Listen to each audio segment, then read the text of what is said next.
ശ്രീലങ്ക ബന്ധത്തിൽ വലിയ ഉലച്ചിൽ സംജാതമാകുമോ എന്ന സംശയം ഇപ്പോൾ ശക്തമാണ്. ശ്രീലങ്കൻ വിദേശകാര്യമന്ത്രി അലി സാംബ്രി നടത്തിയ പരാമർശം ഇപ്പോൾ ലോക ശ്രദ്ധ നേടുകയാണ്. ഇന്ത്യയുടെ ആശങ്കകളെ മറികടന്നുകൊണ്ട് ശ്രീലങ്ക സുപ്രധാനമായ നീക്കത്തിലേക്ക് കടക്കുകയാണ്. ഹൈടെക് ചൈനീസ് നിരീക്ഷണ കപ്പലുകളുടെ പതിവ് ഡോക്കിംഗ് അഭ്യർത്ഥനകളെ തുടർന്ന് ഇന്ത്യയും യുഎസും ഉന്നയിച്ച ശക്തമായ സുരക്ഷാ ആശങ്കകളെ തുടർന്ന് വിദേശ ഗവേഷണ കപ്പലുകളുടെ സന്ദർശനത്തിന് ഏർപ്പെടുത്തിയ വിലക്ക് അടുത്ത വർഷം മുതൽ നീക്കാനാണ് ശ്രീലങ്ക ഇപ്പോൾ തീരുമാനിച്ചിരിക്കുന്നത്. ശ്രീലങ്കൻ വിദേശകാര്യമന്ത്രി അലി സാബ്രി അറിയിച്ചതാണ് ഈ നിലപാടിലെ മാറ്റം.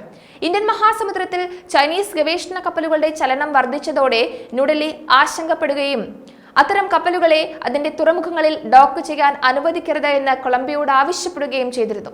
ഇന്ത്യ ആശങ്ക പ്രകടിപ്പിച്ചതിനെ തുടർന്ന് ജനുവരിയിൽ തുറമുഖത്ത് ഡോക്ക് ചെയ്യുന്നതിൽ നിന്ന് വിദേശ ഗവേഷണ കപ്പലുകളുടെ പ്രവേശനം ശ്രീലങ്ക നിരോധിച്ചു. ഈ വർഷം ആദ്യം ഒരു ചൈനീസ് കപ്പലിന് ഇതൊരു അപവാദം നൽകിയിരുന്നുവെങ്കിലും നിരോധനം തുടരുമെന്ന് പറഞ്ഞു. എന്നാൽ നിലവിൽ തന്റെ സർക്കാരിന് വിവിധ രാജ്യങ്ങൾക്ക് വ്യത്യസ്ത നിയമങ്ങൾ ഏർപ്പെടുത്താൻ കഴിയില്ല എന്നും ചൈനയെ മാത്രം തടയുമെന്നും സാബ്രി പറയുന്നുണ്ട്. മറ്റുള്ളവർ തമ്മിലുള്ള തർക്കത്തിൽ തന്റെ രാജ്യം പക്ഷം പിടിക്കില്ല എന്നും സാബ്രി അറിയിച്ചു. അടുത്ത വർഷം ജനുവരി വരെയാണ് മൊറട്ടോറിയം.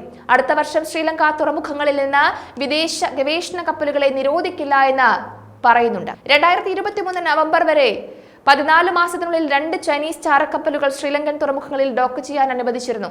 ചൈനീസ് ഗവേഷണ കപ്പൽ ഷിയാൻ 6 2023 ഒക്ടോബറിൽ കൊളംബോ തുറമുഖത്ത് എത്തി.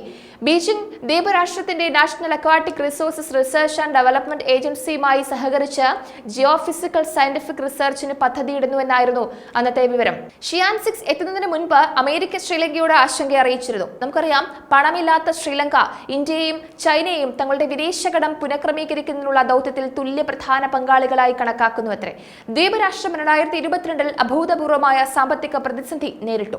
1948 ബ്രിട്ടനിൽ നിന്ന് സ്വാതന്ത്ര്യം നേടിയതിനു ശേഷമുള്ള ഏറ്റവും മോശകരമായ സാമ്പത്തിക പ്രതിസന്ധി.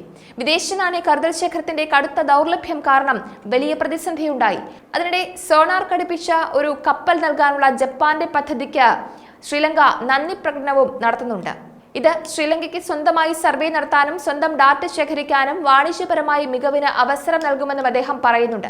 ശ്രീലങ്കയ്ക്ക് ഉപയോഗിക്കാത്ത സമുദ്ര വിഭവങ്ങൾ ഉണ്ടായെന്നും ഗവേഷണം അനിവാര്യമാണ് എന്നും എന്നാൽ അത് സുതാര്യമായ രീതിയിൽ നടത്തേണ്ടതുണ്ട് എന്നും ശ്രീലങ്കൻ മന്ത്രി പറയുന്നുണ്ട്.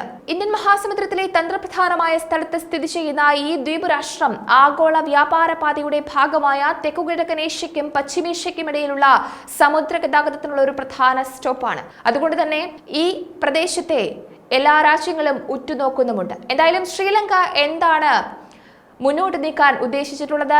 ഇന്ത്യ ശ്രീലങ്ക ബന്ധത്തിൽ ഉലച്ചിലുണ്ടാകുമോ? ചൈനയുടെ അടുത്ത നീക്കങ്ങൾ എന്തായിരിക്കും? ചൈന മെനയാൻ പോകുന്ന അടുത്ത കുതന്ത്രം ഏത് വഴിയിലാകും എന്നതിനെ പറ്റിയും ലോകം ആശങ്കയോടെ നിരീക്ഷിച്ചുകൊണ്ടിരിക്കുകയാണ്.